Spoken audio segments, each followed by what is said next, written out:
Please be ready for a dictation of transcription number 65 and part of transcription number 66 from Sir Kailash Chandra magazine. 5 seconds.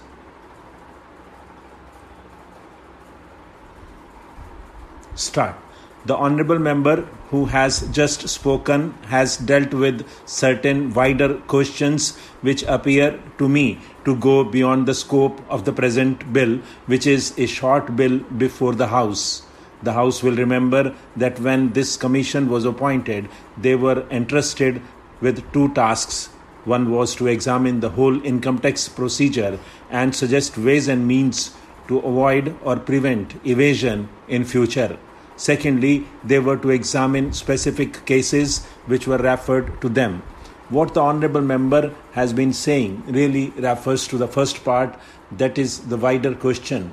As has been stated, I believe in the statement of objects and reasons we have received from the Income Tax Investigation Commission recommendations on this wider issue, and they will no doubt come up before the House in the form of a measure, and the House will then have full opportunities of considering them, adding to them or altering them so that we might evolve a proper procedure.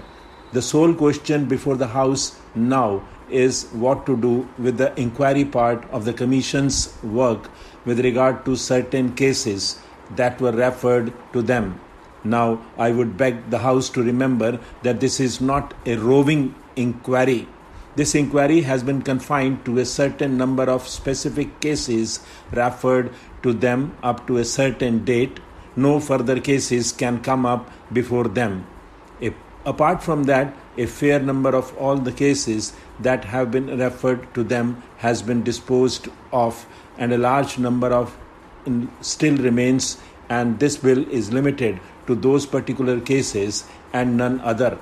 It does not affect the larger issue, and obviously the larger issue cannot be considered in the form of amendments to this particular bill, which is meant to give an opportunity to the Commission of Inquiry to complete its task in those specific cases which have been entrusted to it. This matter would normally, of course, have been dealt with by my honorable colleague, the Finance Minister. Unfortunately, he is not here, but I should like to inform the House that next only to the Finance Minister, I have taken a great deal of interest in the work of this commission, more perhaps than any other of my colleagues. Of course, the Finance Minister will be better able to deal with it. I have also been fairly closely connected with the matter in the sense that I have attached great importance to this work, and I have occasionally had talks with the members of the Commission to find out how they were getting on. May I say that the criticism that has been made, I think yesterday by an honourable member, about the rather sorry result of their labours appears to me totally unjustified. I feel their labours have resulted in very substantial and very good results.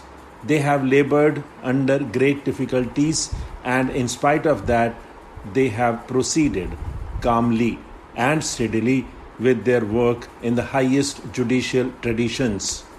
And the House will remember that the chairman of this commission is one of our most eminent and respected judges of India. We attached great importance to the fact that a commission of this kind must have men of the highest ability and integrity, and we were fortunate in finding such a man in Mr. Vardachari. Anything entrusted to a judge of that high standing with his lifelong experience of the bench is bound to be carried out in a judicial manner. The House can be sure of that. In fact, possibly, if delays have occurred as they have, partly they are due to the fact that the Commission and the Chairman are anxious to preserve every type of judicial procedure and not to do anything which might even give any suspicion of hurrying through and not giving that opportunity which should be given. If the House could see the decision decisions that they have given, they are tremendously long, 70, 80 or 100 pages. They have carefully given every opportunity and have come to certain decisions. Most of these decisions also, I would like the House to remember, are ultimately by consent. Now, the difficulty in dealing with such matters through, let us say, the Income Tax Department, which is the normal way of dealing with them, has been that they cannot deal with them both judicially and at the same time informally.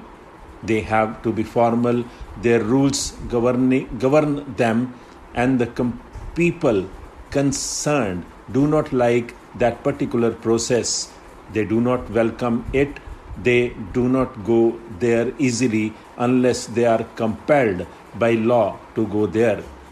They do come, at least relatively, with this reluctance to this inquiry commission, because the inquiry commission can deal with them informally, can come to deal with them informally, can come to terms with them, almost any terms that they consider just and proper, which the Income Tax Department cannot easily do always in this manner. At the outset, I should like to state that we are not able to understand some of the secrets of the Railway Board and the policy which they are following. When I say secret, I mean that they have got certain policies and methods which are not easily understandable by people like us. There is no proper organization through which the ordinary railway labourers and their associations could represent their grievances. The Honourable Minister was pleased to say the other day that there is the Railway Men's Federation. But I must tell him that the practical difficulty of all the unions in the railways is that they are not able to push their case through the Railway Men's Federation. Another thing I would like to point out is that when representations are made to the Honourable Railway Minister or the Railway Board, in many cases we get a suitable reply, and as far as I have seen, we do get a suitable reply, but that's all. I would request the Honourable Minister to see that their cases are properly considered and something is done to them. The other day, I represented to the Honourable Minister and also the Railway Board the case of the sanitary inspectors. They are classified as supervisory staff. Prior to 3rd May 1948, they were given upper class passes like other officers, but since that date, all of a sudden, the upper class passes have been stopped for these people. We do not understand why this discrimination should have been made against these sanitary inspectors. I would request the Honourable Minister to see that proper consideration is shown to them and to remove inconsistencies in this regard. Even though repeated representations have been made to the Railway Board and the Honourable Minister, the case of the running staff has never been properly considered at all. In the case of B grade firemen, all of a sudden, the literacy qualification was introduced and people who have passed the SSLC examination have been taken directly as firemen. But what about the case of those who entered service before this literacy question was introduced? Some of them have put in more than 10 years of service. They were recruited by a staff selection board after proper examination. They were never required to pass the SSLC examination when they entered service. But suddenly this literacy qualification has been introduced and their chances of promotion have been reduced. The number of persons affected is very small, and I would therefore request the Honourable Minister to look into their case favourably. Another point is about telegraph inspectors. They are the people who look after the maintenance of telegraph lines. They have been recruited in normal manner, and they are the people who have put in service of more than 10 or 15 years. Stop.